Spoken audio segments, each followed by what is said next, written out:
Okay, this is the Southeast Texas gardener here, doing an update on the Port Neches location. It's about middle of March, excuse me, middle of April. And if you notice on my update of the Sam Rayburn location, if you notice my onions on that video, they're green and lush and standing up tall and they look really good. Well, this is the exact opposite of that. I don't know what's going on here. And I got a couple little bulbs, but nothing to write home about. Only thing I can think is too much dang rain. But I don't know, because this looks bad. I don't know what's happening here. I got some good and I got some bad. Peppers are okay. There's something attacking the leaves there. I guess I'm going to put out some snail bait. I think it might be snail. I don't know what it is. Starting to get a few little buds. My peppers always usually do great, but this is the first time I'm doing peppers in this bed. So here's some more sickly looking onions. The tops look terrible. Although the bulbs here are better than the ones in the big bed, these tops as well look like warmed over you know what. Some more little pathetic looking peppers. I think this was another big bell pepper variety. They're not doing too well either. Tomatoes, on the other hand, you know, I always do good with tomatoes. I may have jinxed myself, but I never have too many problems with tomatoes. That one I tied up just now. It was laying over. I'm hoping it'll shoot for the sky in the next couple of days. These lantana that I picked up off the side of the road down in Port Arthur, where we tie up on one of our boats. Taking my little afternoon walk, I dug these up last fall, put them in the ground, and they're taking off. Actually, they're in just a couple of tires filled with good compost and a fake snake. And I have some lilies here, some bulbs that I just couldn't resist at Walmart. You know how it goes. More tomatoes. Good variety here. What does that say? Beef steak. And if you look closely, I already have a little baby tomato. I think that's a little beef steak.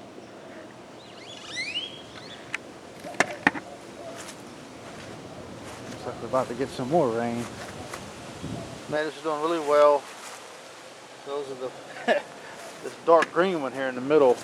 That's a super bush. We'll see what happens there. Cucumbers are doing excellent. This is the first time they've been in this bed. I used to be in that bed, but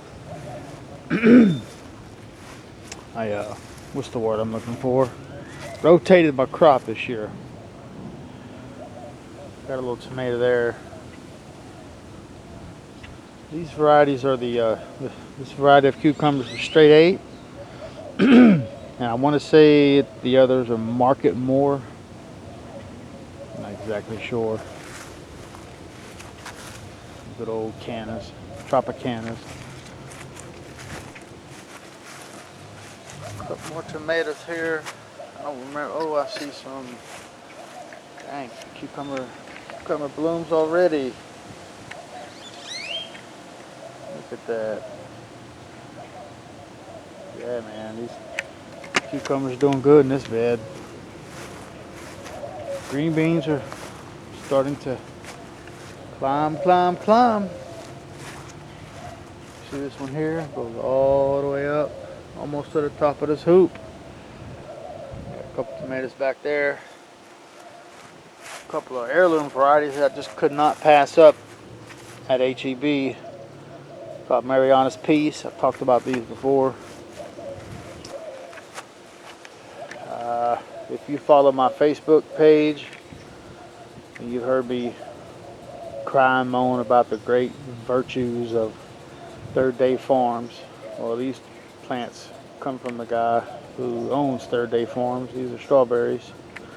There's a pretty good one right there. Although I don't think I'll get it because, as you well know, the squirrels will not allow it. A couple more cucumbers. I'm thinking I'm going to climb this little thingamajig I made.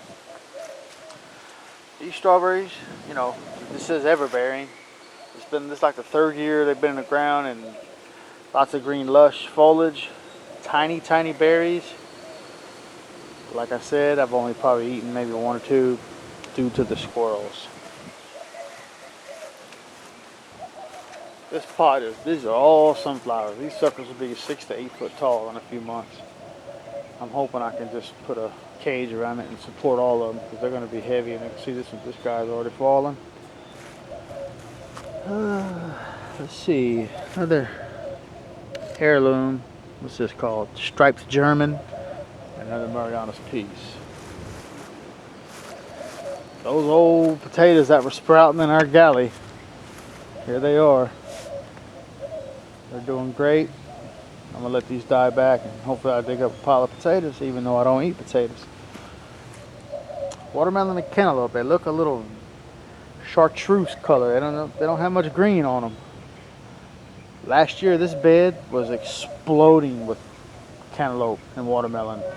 I don't know what's going on this year. This was nothing but straight compost. All I did was add 1 bag of composted manure just to kind of raise the level, because you know how everything drops over time. I just don't think the roots have reached the compost from last year yet. At least why they're looking bad. And as you well know, this is the new bed that's filled basically with just leaves and a little bit of dirt and a little bit of manure. I spread manure in here about a week ago. And look at all these volunteer tomatoes. I got little tomato sprouts everywhere. I had somebody ask me one time, where do I get volunteer tomatoes at? Yeah, my thoughts exactly. I had to explain to them, volunteer is not a variety. It's what you call a tomato that just sprouts up in your garden all by itself due to, I guess, birds, or you use compost that had seeds in it, you know. Okay. I recently noticed my neighbor has a big mulberry tree back here, and hanging in my property is a mulberry limb covered in hundreds of these webworms. I'm about to lop this sucker off and burn it, because I do not want whatever the heck these are sprouting and attacking my garden. If somebody knows, look at these little guys flipping out. If somebody knows what these become, if they become a pretty butterfly, so be it. If they become something different, please let me know. But these, their days are numbered. It's just this one limb that happens to be hanging in my yard. So guess what? It's gone. Judging from the wind we had at the lake last night, and the radar said the weather was bad, judging from all the standing water, yeah, I would say we got some more rain. Okay. Until next time, y'all. We'll see you.